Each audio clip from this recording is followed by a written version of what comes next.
Welcome to time 24x7 TV. మరి ఈరోజు ఇండస్ట్రీలో ఇంపాక్ట్ క్రియేట్ చేస్తున్న తారల గురించి కొన్ని ఇంట్రెస్టింగ్ విశేషాలు తెలుసుకుందాం. టాలీవుడ్ ను ప్రపంచ స్థాయికి తీసుకెళ్లిన అత్యంత ప్రతిభావంతుడైన యువ దర్శకుడు నాగ్ అశ్విన్.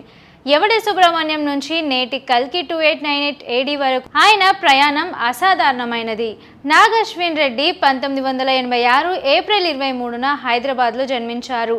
ఆయన తల్లిదండ్రులు డాక్టర్ జయరాం రెడ్డి, డాక్టర్ జయంతి రెడ్డి ప్రముఖ వైద్యులు. సంపన్న మరియు విద్యావంతులైన కుటుంబం నుండి వచ్చినప్పటికీ ఆయనకు చిన్నప్పటి నుండి సైన్స్ మరియు ఫిక్షన్ కంటే కథలు మీద, సినిమా మీద ఆసక్తి ఎక్కువగా ఉండేది. నాగ్ అశ్విన్ తన పాఠశాల విద్యను హైదరాబాద్లోని హైదరాబాద్ పబ్లిక్ స్కూల్లో పూర్తి చేశారు. అనంతరం మాస్ కమ్యూనికేషన్స్లో డిగ్రీ చేశారు. సినిమాలపై మక్కువతో అమెరికాలోని న్యూయార్క్ ఫిలిం అకాడమీలో ఫిలిం మేకింగ్ శిక్షణ పొందారు. ఇక ఈ అంతర్జాతీయ శిక్షణనే ఆయన సినిమాల్లో కనిపించే రిచ్ విజువల్స్, వండర్ క్లాస్ మేకింగ్కు పునాది వేసింది. కెరియర్ ప్రారంభంలో దర్శకుడిగా మారక ముందు నాగ్ అశ్విన్ తెర వెనుక కష్టపడ్డారు.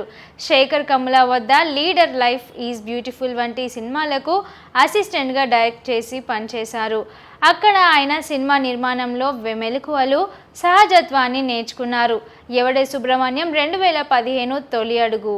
నాని హీరోగా వచ్చిన ఎవడే సుబ్రహ్మణ్యం సినిమాతో నాగ్ అశ్విన్ దర్శకుడిగా పరిచయం అయ్యారు. ఈ సినిమాను హిమాలయాల్లోని ఎత్తైన ప్రదేశాలు చిత్రీకరించారు.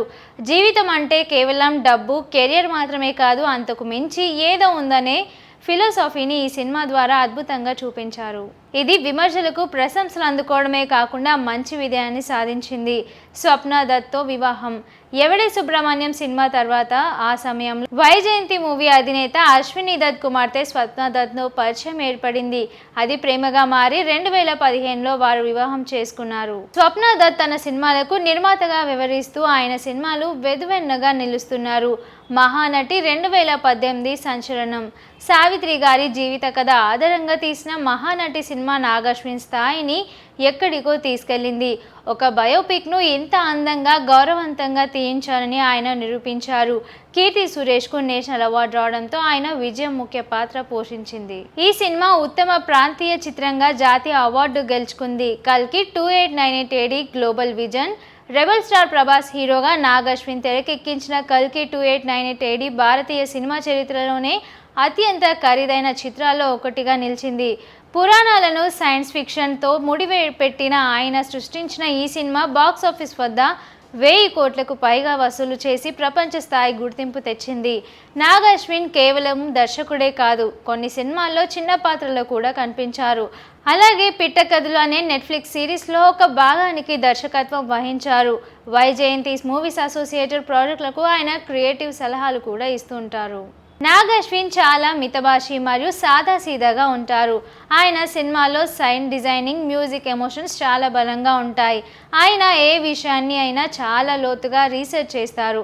అందుకే ఆయన సినిమాలో ప్రతి చిన్న డియట్ చాలా పక్కగా ఉంటుంది. ప్రస్తుతం నాగ్ అశ్విన్ పేరు ఇండియాలోనే కాకుండా గ్లోబల్ మార్కెట్లో కూడా వినిపిస్తోంది. హాలీవుడ్ స్థాయి టెక్నాలజీ వాడుతూ మన భారతీయ కథలను చెప్పడం ఆయన ప్రత్యేకత. రాబోయే కాలంలో ఆయన నుండి మరిన్ని విజువల్ వండర్స్ వస్తాయని ప్రేక్షకులు ఆశిస్తున్నారు. కల్కి 2898 AD పార్ట్ 2. నాగ్ అశ్విన్ ప్రస్తుతం పూర్తి స్థాయిలో కల్కి 2వ భాగంపైనే దృష్టి పెట్టారు. ఇప్పటికే మొదటి భాగం చిత్రీకరణ సమయంలోనే పార్ట్ 2కి సంబంధించి సుమారు 20% నుండి 30% షూటింగ్ పూర్తయిందని నాగ్ అశ్విన్ స్వయంగా వెల్లడించారు. పార్ట్ 2లో అశ్వత్థామ, కర్ణ మధ్య ఉండే సంబంధం, అలాగే సుప్రీం యాసిన్ శక్తుల గురించి మరిన్ని ఆసక్తికరమైన విషయాలు ఉండబోతున్నాయి. కురుక్షేత్ర యుద్ధానికి సంబంధించిన మరిన్ని విజువల్స్ ఈ భాగంలో హైలైట్గా నిలుస్తాయి. ఇక భారీ గ్రాఫిక్స్ పని ఉండటం వల్ల ఈ సినిమా 2027 లేదా 2028లో విడుదలయ్యే అవకాశం ఉంది. వైజయంతి మూవీస్ క్రియేటివ్ సలహాదారుడు. వైజయంతి మూవీస్, స్వప్న సినిమాస్ బ్యానర్లపై నిర్మితమయ్యే సినిమాలకు నాగ్ అశ్విన్ తెర వెనుక ఉండి సహకరిస్తారు. యువ దర్శకులకు ప్రోత్సహించడం, కథల ఎంపికలో తన మార్కు చూపించడం ఆయన స్టైల్. దుల్కర్ సల్మాన్తో మరో ప్రాజెక్ట్ లేదా నానితో మరో ప్రయోగాత్మకమైన సినిమాలు చేసే ఆలోచనలో ఉన్నట్టు వార్తలు వస్తున్నాయి. కల్కి సినిమా ప్రపంచవ్యాప్తంగా గుర్తింపు పొందడంతో కొన్ని అంతర్జాతీయ ప్రొడక్షన్ హౌస్లు నాగ్ అశ్విన్కు టెక్నాలజీ అంటే చాలా ఇష్టం. కల్కి సినిమాకు ఉపయోగించిన బుజ్జి కారును ఆయన స్వయంగా డిజైన్ చేయించడం కీలక పాత్ర పోషించింది. భవిష్యత్తులో కూడా ఇలాంటి కొత్త టెక్నాలజీ ఆవిష్కరణను తన సినిమాలు చూపించబోతున్నారట. సినిమాలతో పాటు పర్యావరణ పరిరక్షణ, సేంద్రియ వ్యవసాయం వంటి విషయాలపై ఆయనకు మక్కువ ఎక్కువ. తన తదుపరి సినిమాల్లో ఎక్కడో ఒక చోట ఇలాంటి సందేశాలు ఉండేలా చూసుకుంటారు. కల్కి 2898 AD విడుదలైన సమయంలో విజువల్ ఎఫెక్ట్స్ కొన్ని సీన్ల విషయంలో అంతర్జాతీయ స్థాయిలో చిన్నపాటి వివాదం రేగింది.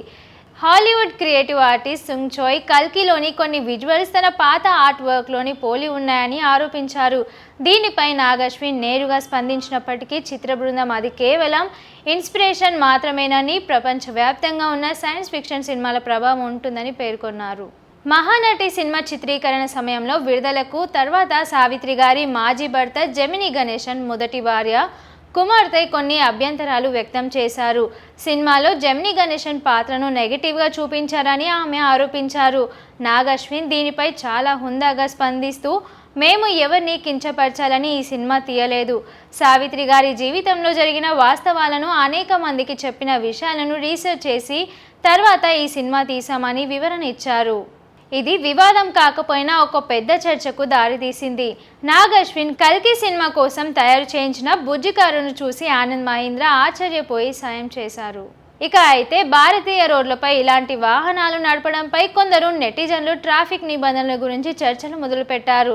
దానికి నాగ్ అశ్విన్ సమాధానం ఇస్తూ అది కేవలం సినిమా ప్రమోషన్స్, ప్రదర్శన కోసం మాత్రమేనని క్లారిటీ ఇచ్చారు. సినిమా రంగంలో సహజంగా వచ్చే చిన్న చిన్న వివాదాల తరహాలోనే కొందరు రచయితలు పురాణాల ఆధారంగా తాము రాసుకున్న కథలకు కల్కి కథకు పోలిస్తే ఉన్నాయని సోషల్ మీడియాలో కామెంట్స్ చేశారు. కానీ నాగ్ అశ్విన్ పురాణాల నుండి స్ఫూర్తి పొంది సొంతంగా ఫ్యూచరిస్టిక్ ప్రపంచాన్ని సృష్టించానని స్పష్టం చేశారు.